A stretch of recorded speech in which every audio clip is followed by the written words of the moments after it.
আমরা স্টেজ থেকে দাঁড়িয়ে বলছি এই বিজনেসটা সাকসেসফুল হতে গেলে দিতে লাগবে 5 বছর, আর ওখান থেকে ওরা শুনতে পাচ্ছে 5 মাস। আমরা বলছি 7 বছর, ওরা ওখান থেকে শুনতে পাচ্ছে 7 মাস। তার মানে হিস্ট্রি বলছে নেটওয়ার্ক মার্কেটিং ইন্ডাস্ট্রিতে কাদের কিছু হবে না। আজকেই ডিসাইডেড করে যাওয়া উচিত যে আমি এই ইন্ডাস্ট্রি থেকে কিছু করতে পারবো না পারবো না। কিসের উপর ডিসিশন হয়? যদি আমি 3 মাস 6 মাস 9 মাস 1.5 বছর 2 বছর এখান থেকে কিছু করার কথা ভাবি, লিখে রাখো কিছু হবে না। যদি কিছু হয় 3 বছর থেকে স্টার্ট হবে। কি বললাম কথাটা? নেটওয়ার্ক মার্কেটিং ইন্ডাস্ট্রির গেম স্টার্ট হয় 3 বছর থেকে। আর এই 3 বছরে তুমি অনেক প্ল্যানিং করতে পারো, অনেক কিছু করতে পারো, অনেক কিছু ইনভাইটিং করতে পারো, অনেক এক্সপেকটেশন করতে পারো, দেখো লাস্টে গল্পই জমছে না। কিন্তু 3 বছর পরে গিয়ে দেখো তুমি অটোমেটিক আছি বড় হয়ে গেছে। কি খেলা! লোক এই খেলাটা বোঝে না, দ্যাট ইজ ওয়াই এখান থেকে সাকসেসফুল হয়। আমরা এই খেলাটা বুঝে গেছিলাম। আমার 4.5 বছর কিছু হয়নি, কিন্তু আমি জানি 4.5 বছর হয়েছে, এখন 6 মাস বাকি। Hello, yes or no? আমি দেখেছিলাম 4.5 বছর হয়েছে, এখন 6 মাস বাকি। 5 বছরের মাথায় গিয়ে আমি প্রথমে আছি বড়। তারপর থেকে আর পিছন মুড়ে তাকাইনি। কেন?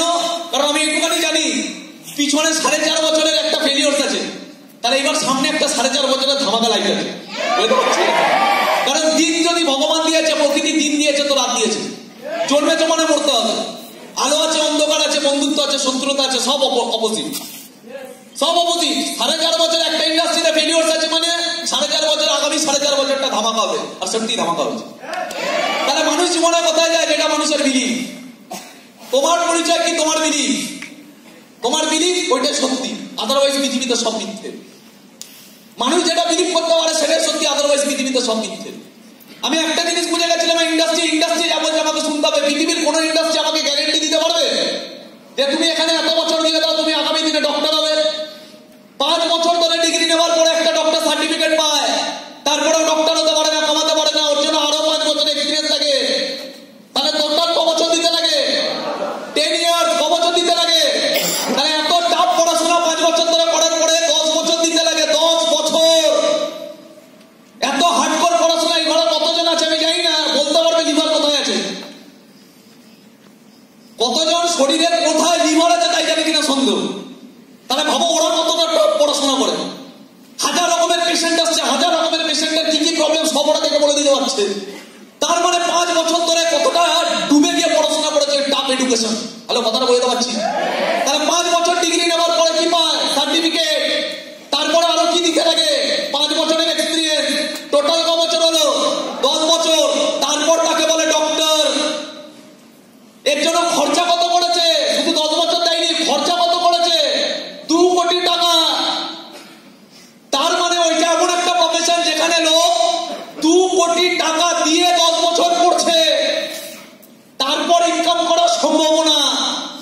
আর এইটা এমন একটা সায়েন্টিফিক প্রফেশন, ওখানে 2 কোটি টাকা দিয়ে 10 বছর পড়তে লাগে, আর এখানে 10 বছর পড়লে 2 কোটি টাকা আছে। আমার অঙ্কটা হয়ে যাচ্ছে? ওখানে 2 কোটি টাকা দিলে 10 বছর পড়তে পারে, আর এখানে 10 বছর পড়তে পারলে 2 কোটি টাকা আসবে। কটা ফেলিওর দেখেছি 10 বছর দিয়েছে আর 2 কোটি টাকা কামায়নি? কটা ফেলিওর দেখেছি? একটাও না। প্রচুর দেখেছি। কতদিন ছিল? 10 মাস। হ্যালো, আওয়াজ পাচ্ছি না? কতদিন ছিল? অনেকে আবার দাঁত খেলাতে খেলাতে খুলে যাচ্ছে। কি বলছে? Smart value. ও তুইও জয়েন করেছিস? সারা ধাপ্পাবাজির কাজ, চিটিংবাজির কাজ। কেন রে ধাপ্পাবাজি? কেন চিটিংবাজি? আরে সালা আমিও করেছিলাম। কমাস 1 মাস। হ্যালো, আওয়াজ পাচ্ছি না? ওর কথা শুনে, ওই মালটার কথা শুনে আরেকটা মাল নেগেটিভ খায়।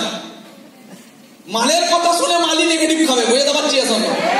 আওয়াজ পাচ্ছি না? বোঝাতে পারছি এখন? আর আমাকে যদি নেগেটিভ দিতে আসে আমি বলবো হ্যাঁ নেগেটিভ খাবো, কিন্তু নেগেটিভ তার কাছেই খাবো যার নেগেটিভ দেওয়ার যোগ্যতা আছে।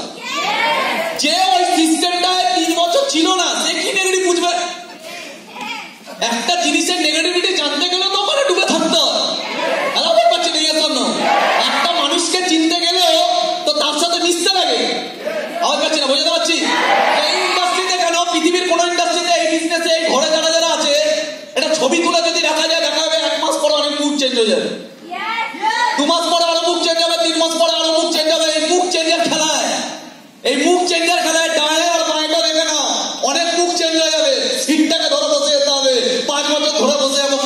বেরিয়ে যাবো। এটাই খেলায় বুঝতেছে।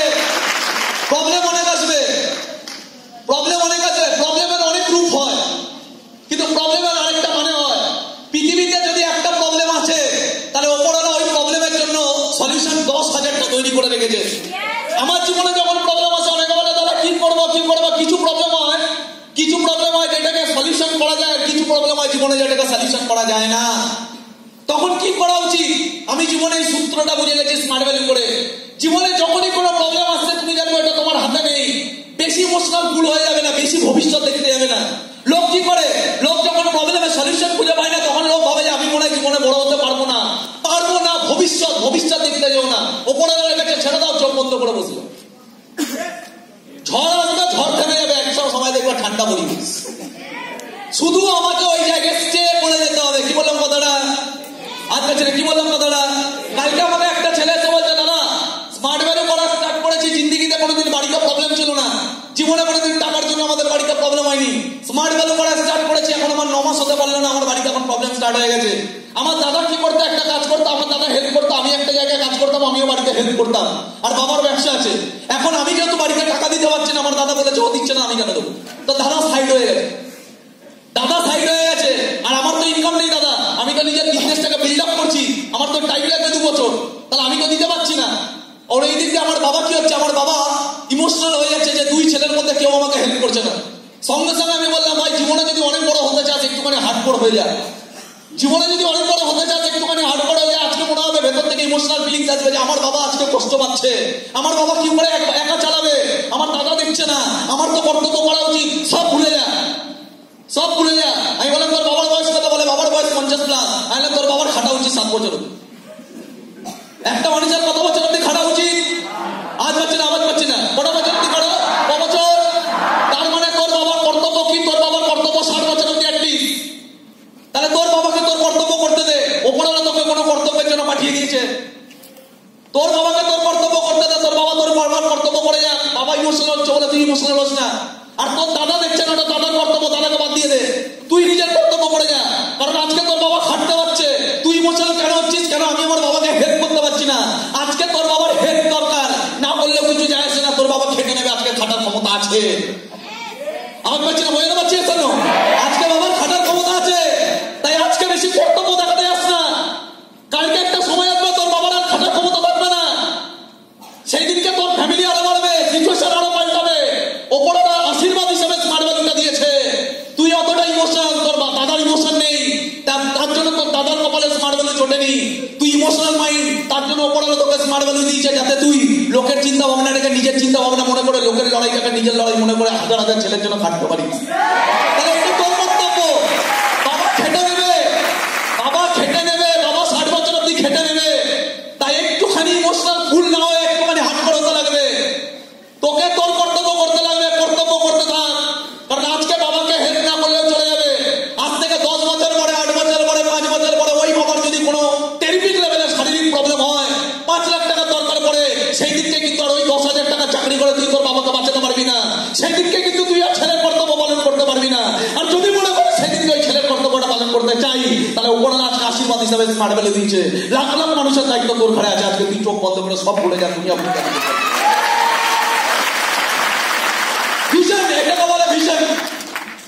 যে জীবনে যতটা বেশি বোঝার ক্ষমতা রাখে সে জীবনে ততটা বেশি উপরে যায়। স্বামী বিবেকানন্দ একটা কথা বলেছেন, everything that is excellent in this world will automatically come to you when your sleeping soul arise by self conscious activity. জীবনে যার চিন্তা ভাবনা যতটা উপরে সেই মানুষটার জীবন ততটা উপরে, যার চিন্তা ভাবনা যতটা নিচে সেই মানুষটার জীবন ততটা নিচে। লাইফ খুব কম টাইমের জন্য পেয়েছে, খুব কম টাইমের লাইফটাকে কিভাবে বেঁচে চলে যাবো এই জীবনে সেটা ডিসিশন নেয় আমাদের চিন্তা ভাবনার উপরে। বুঝতে পারলাম? আমি কালকে ফেসবুক খুলছিলাম, একটা ছেলেকে দেখছি, এই ছেলেটাকে আগে করে আমি দেখে আছি, কোন টিমে আমি আইডেন্টিফাই করতে পারি না ঠিকঠাক মতো, আগে করেই দেখে আছি। অল টাইম কোথাও পার্টি করছে, কোথাও বন্ধুদের, পাড়ার বন্ধুদের সাথে কেক কাটছে, কোথাও দক্ষিণেশ্বরে ঘুরতে যাচ্ছে, কোথাও গার্লফ্রেন্ডকে নিয়ে সেলফি তুলছে, কোথাও মাঠে ঘাটে বসে দেখি সেলফি তুলছে, কোথাও রেল স্টেশনে। মানে এরা হলো লো ক্যাটাগরির মাল। আমি বুঝি না, মাঠে বসে সেলফি তুলে নি কি আছে তাদের? 10টা লাইক পেলি, মানুষের চিন্তা ভাবনা কি তুই অনেক উপরে চলে গেলি? হারগিস না, এই ধরনের মানুষরা জীবনে কারো চিন্তা ভাবনা উপরে যায়। এরা জিন্দগিতে কোনোদিন রেসপেক্ট পায় না। এরা চায় মানুষ আমাকে লাইক মারুক। আরে তোকে লাইক কখনই মারবে যখন তোর কর্মটা ওই লেভেলের হবে। কথাটা বুঝতে পারলাম? মাঠে ঘাটে বসে সেলফি তুললে গার্লফ্রেন্ডের সাথে, আমি কাউকে ভালোবাসি মানলাম, আমি তোর ভালোবাসা খুব পবিত্র মানলাম, তো ভালোবাসি বলে তো দুনিয়াকে জাহির করার কি দরকার? ভালোবাসি যখন দুনিয়াকে জাহির করার কি দরকার আছে? তুই যদি অতই ভালোবাসি, তোর ভালোবাসার পরিণতি লাস্টে গিয়ে সেক্স, তাহলে ওইটাও দুনিয়াকে জাহির কর। হ্যাঁ, ওইটা বন্ধ বন্ধ ঘরে গিয়ে করবি, তো ভালোবাসা দুনিয়াকে জাহির করার কি আছে? স্মার্ট ভ্যালু পেয়েছি যখন দুনিয়াকে অতই কিছু জাহির করতে যদি হয়, তাহলে স্মার্ট ভ্যালুতে 1 বছরের মধ্যে গোল্ড অ্যাচিভার হয়ে, আগামী দিনে স্মার্ট ভ্যালুর গোল্ড অ্যাচিভার হয়ে আগামী দিনে হাজার হাজার ছেলেকে দেখাতে হবে যে হ্যাঁ আমি 2017 সালে জয়েন করেছি, 2018 সালের মধ্যে নিজেকে গোল্ড অ্যাচিভার বানিয়েছি। যদি আমি বানাতে পারি, প্রত্যেকটা ছেলে বানাতে পারে, লোক শুনতে আসবে তোর কাছে, লোক তোর কাছে শুনতে আসবে ভাই তুমি বিজনেসটা এত স্পিডে করলে কি করে? নিজেকে মাঠে ঘাটে বসে সেলফি তুললে 10টা লাইক পেতে পারিস, এর বেশি কিছু পেতে পারিস না। স্মার্ট ভ্যালুর কাজটা যদি মন দিয়ে করা যায়, 1 বছরে 2 বছরে যদি নিজেকে ওই হাইটে নিয়ে যাওয়া যায়, লোক তোর কাছে আসবে জানতে রেসপেক্টের সাথে, দাদা তুমি কি করে এই জায়গায় গেলে। তখন আর ফেসবুকে ছবি দেওয়ার দরকার পড়ে না, লোক তোকে নিয়ে ছবি দেবে নিজের প্রোফাইলে। চিন্তা ভাবনাটাকে বেটার করতে লাগে। আমাদের লাইফে প্রেম ছিল না, পয়সা ছিল না এমন না, আমরা অন্য জগৎ থেকে আসিনি। থ্যাংক গড স্মার্ট ভ্যালুর জগৎটা পেয়েছি, থ্যাংক গড লিডারদেরকে পেয়েছি। চিন্তা ভাবনা ঘুরিয়ে রেখে দিয়েছে, লাইফটা অটোমেটিকলি ঘুরে বসে যাচ্ছে। তো যাই হোক, আজকে আমার টাইম না, আজকে এই ঘরে অনেক বড় বড় লিডারদের টিম আছে। তার মধ্যে one of the best leader আমি খুব পছন্দ করে, যাকে একটু আগে ট্রেনিং দিয়ে গেল, মিস্টার অলক পাল আজাদ আনসারি। আমি অলককে যতখানি চিনি, অলকের ব্যাপারে বলতে চাই। আজাজকে তো আমার এমনি খুব প্রিয়। অলকের ব্যাপারে আমি একটু বলতে চাই, একটা ছেলে কতটা চেঞ্জেস রিয়েলি। অলকের তুমি কোনোদিন এইসব মেয়ের চক্করবাজি, অলকের তুমি কোনোদিন ফেসবুকের চক্করবাজি এসব দেখবে না, পুরো ফোকাস। আরে কাট করতে মা, আরে লাইফে আসতে তো জিততে এসছে, এরকম ধরনের পার্সোনাল লাইফে আসতে তো জিততে এসছে। তাহলে এদের টিমে যদি আমি বিলং করি, তাহলে আমি অত নেকাচোকা হই। হ্যাঁ, মাইন্ডসেটই ওই লেভেলে থাকবে। অলকদা যতটা হার্ডকোর, অলকদার টিমে আমরা আছি, আমরা তার থেকে বেশি হবে। অলকদা যদি ফোকাস হয়, তাহলে আমরা তার টিমে আছি, আমরা তার থেকে বেশি ফোকাস। অলকদার পরিচয় আমাদের পরিচয় হবে না, আমাদের পরিচয় অলকদার পরিচয় হবে, আমাদের পরিচয় অলকদার পরিচয় হবে। ওই জায়গাটা বানাতে হবে, ওই জায়গাটা বানাতে হবে। নিজের দমটা দেখাতে হবে, নিজের ফোকাসিংটা দেখাতে হবে। মানুষকে দেখাতে হবে না, ওপরওয়ালা সব দেখতে হয়, ওপরওয়ালা সবকিছু দেখিয়ে দেয়। মুখ থেকে বলতে লাগবে না, মন থেকে আড়ালে থেকে কাজটা করতে লাগবে। না নামের জন্য, না টাকার জন্য। পৃথিবীতে যখন কোনো মানুষ নিঃস্বার্থভাবে কাজ করে, গীতায় লেখা আছে, তারাই আলটিমেটলি লাইফে গিয়ে সফল। বুঝতে পারছি না? তো যাই হোক, আজকে আমার কাছে টাইম নেই বেশি, কিন্তু অলকের টিমে যখন আমি দেখি, বিশেষ করে মেয়েদেরকে, অলকের টিমে আমি যখন দেখি ভেতরে প্রেমবাজি, নেকামিবাজি, ক্রিটিসিজম, ভাবি যে আজকে এরা স্মার্ট ভ্যালু করছে। যদি এদেরকে বলি ভাই তুই ছেড়ে চলে যা, তোর হবে না, তোর মতো মানুষদের দ্বারা স্মার্ট ভ্যালু, তুই ছেড়ে চলে যা, এরা যাবেও না। আমি থাকবো, ঠিক আছে থাকবি থাক, কিন্তু একটু চেঞ্জ করে নেবে নিজে। সব পাবি লাইফে সব পাবি, কিন্তু 2 বছর আর ফেরত পাবি না। এই 2 বছর স্মার্ট ভ্যালু করার শক্তি অপরাধ দিয়েছে, তাহলে এই 2 বছর সব ছেড়ে দিয়ে ডুবে থাক না। তাহলে আমার ভালোবাসা, আরে যদি ও তোর হয় তাহলে ও তোরই থাকবে, আর যদি তোর না হয় তাহলে থাকবেও না। হ্যাঁ কি না? সারা লোক বিয়ে শাদী করার পর মাল ডিভোর্স হয়ে যাচ্ছে। গভর্নমেন্ট বলে দিচ্ছে পরকীয়া সম্পর্ক করতে পারো, মানে তুমি যাকে বিয়ে করেছিলে ভালোবেসে, সে যদি অন্য কাউকে পছন্দ করে, তাহলে তার সাথে সম্পর্ক করতে পারো, তুমি কিছু করতে পারো। তার মানে এই ওই জিনিসের পিছনে ছুটে লাভ নেই, যেটা একদিন একদিন হারাতেই পারে যদি আমার না হবার থাকে। আমার কাছে চলে যাবে, তাহলে সবকিছু আসে কোথা থেকে? আমি যেই মেয়েটাকে ভালোবাসি বা আমি যেই ছেলেটাকে ভালোবাসি, সেই ছেলেটাকে বা মেয়েটাকে নিয়ে ইনসিকিউর ফিল করতে হবে না। যদি তার ভেতরে লয়ালিটি থাকে, তার ভেতরে ক্যারেক্টার থাকে, আর আমাকে নিয়ে তার ভাবতে হবে না। কারণ যদি আমার ভেতরে লয়ালিটি থাকে, আমার ভেতরে ক্যারেক্টার থাকে, ইয়েস আমার কাছে ইয়েস। একমাত্র এগুলো হলো ভাইরাস, এগুলো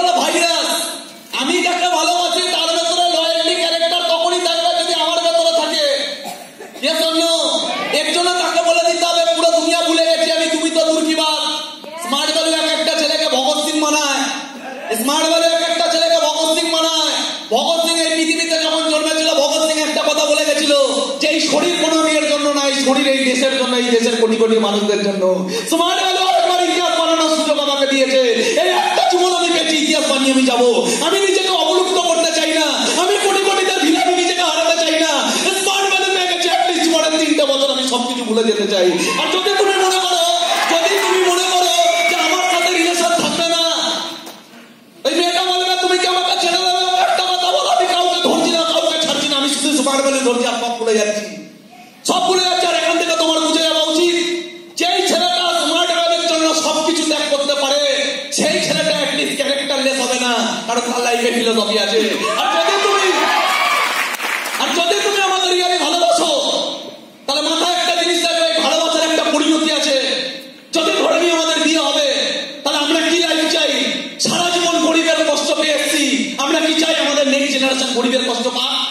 না, চাই না। যেদিনকে আমার সন্তান জন্মাবে, ও যখন স্কুলে প্রথম ঢুকবে, তখন যেন 50 লাখ টাকার গাড়ি করে ঢোকে। আমরা ঢুকেছিলাম বাংলা সাইকেলে, আমার সন্তান 50 লাখ টাকার গাড়ি করে ঢুকবে। ওর জন্য স্মার্ট ভ্যালু করছি। আমরা ভালো স্কুলে পড়তে পারিনি, আমাদের মা বাবা পড়াতে পারিনি, আমাদের নেক্সট জেনারেশনকে আমরা ভালো স্কুলে পড়াশোনা করাবো, কোনো কম্প্রোমাইজ করাবো না। যদি আজকের দিনে দাঁড়িয়ে আমাদের বাড়িতে ট্রিটমেন্টের দরকার পড়ে, আমরা সরকারি হাসপাতালে ফেলে রাখি, আমাদের নেক্সট জেনারেশনের জিন্দিগিতে কোনো প্রবলেম আসবে না। আমরা স্মার্ট ভ্যালু যখন করি, আমাদের বাবা মা আমাদেরকে 5টা বছর দিতে পারে না, কারণ আমাদের বাবা মায়ের ভেতরে দুর্বলতা আছে, ওদের ইকোনমিক্যালি প্রবলেমের অভাব, ওরা জীবনে ইকোনমিক্যালি প্রবলেম সলিউশন করতে পারেনি। আমার নেক্সট জেনারেশন যেদিনকে আসবে, সেদিনকে বাবা হিসাবে আমরা বলবো, মা হিসাবে আমরা বলবো, তোর যা ইচ্ছা হয় তুই তোর খরচ কর, তোর যা ইচ্ছা হয় তুই মন দিয়ে কর, তোর যেখানে দাঁড়ানো তুই দাঁড়া, তোর পিছনে তোর বাবা আছে, তোর কোনো চিন্তা নেই। ওই দিনটা দেখতে চাই, ওই দিনটা দেখতে চাই। প্রত্যেক বছর আমাদের বিবাহ বার্ষিকী হবে, প্রত্যেক বছর ওই বিবাহ বার্ষিকী কোনো না কোনো ফড়ে নেওয়া হবে, প্রত্যেক বছর আমাদের ছেলের জন্মদিন হবে, প্রত্যেক বছর আমাদের মেয়ের জন্মদিন হবে, ফড়ে নেওয়া হবে, আলাদা লাইফস্টাইল বানাতে হবে। এর জন্য জীবনের 5টা বছর ডুবিয়ে দিতে হবে। যদি 5টা বছর ডুবিয়ে দিয়ে আগামী 50টা জেনারেশন রাজার মতো বাঁচতে পারে, তাহলে এটা স্মার্ট ভ্যালুর আশীর্বাদ। এখানে আমাকে সবকিছু দিয়ে দিতে হবে। এখানে যদি কঞ্জুসি করে দিই, মাথার উপর স্মার্ট ভ্যালুটা কি? স্মার্ট ভ্যালুটা হলো রক্ষা কবচ। এই পৃথিবীতে যত প্রবলেম থেকে বাঁচার জন্য ওরা স্মার্ট ভ্যালু দিয়েছে, এইটা রক্ষা কবচ। একটা যদি একবার খুলে পড়ে যায়, এইবার সব অভিশাপ আমাদেরকে অ্যাটাক করবে, আর ওই অভিশাপ থেকে ওপরালাও বাঁচাবে না, কারণ ওপরালার আশীর্বাদ আগে গিয়ে বসেছিল স্মার্ট ভ্যালু। পারবো লড়াইটা লড়তে, পারবো লড়াইটা লড়তে। আমি জানি না, আমার জীবনে আমি অনেক মানুষের সাথে দেখা করেছিলাম, কিন্তু ঘটনা চক্কর একদিন এই নেগেটিভ ছেলেটা, একে বাল্মীকি বানিয়ে দিয়েছে একটা লোক যার সাথে আমার জীবনের 30টা মিনিট মুলাকাত। 30টা মিনিট একটা মানুষের ভেতরে ওই লেভেলের পজিটিভ ভাইব্রেশন থাকতে পারে যে একটা ছেলেকে কাঁদিয়ে বাড়ি পাঠাতে পারে, আর ওই ছেলেটার জীবন এইভাবে ট্রান্সফরমেশন হতে পারে। আমার মনে হয় লোকটাকে অনেকদিন পরে আমরা আবার পেয়েছি। তাহলে ওই মানুষটার এক একটা কথার ভলিউম বুঝতে হবে, লোকটার এক একটা কথার গুরুত্বটা বুঝতে হবে। আমরা রেডি? ওই মানুষটাকে ডাকার জন্য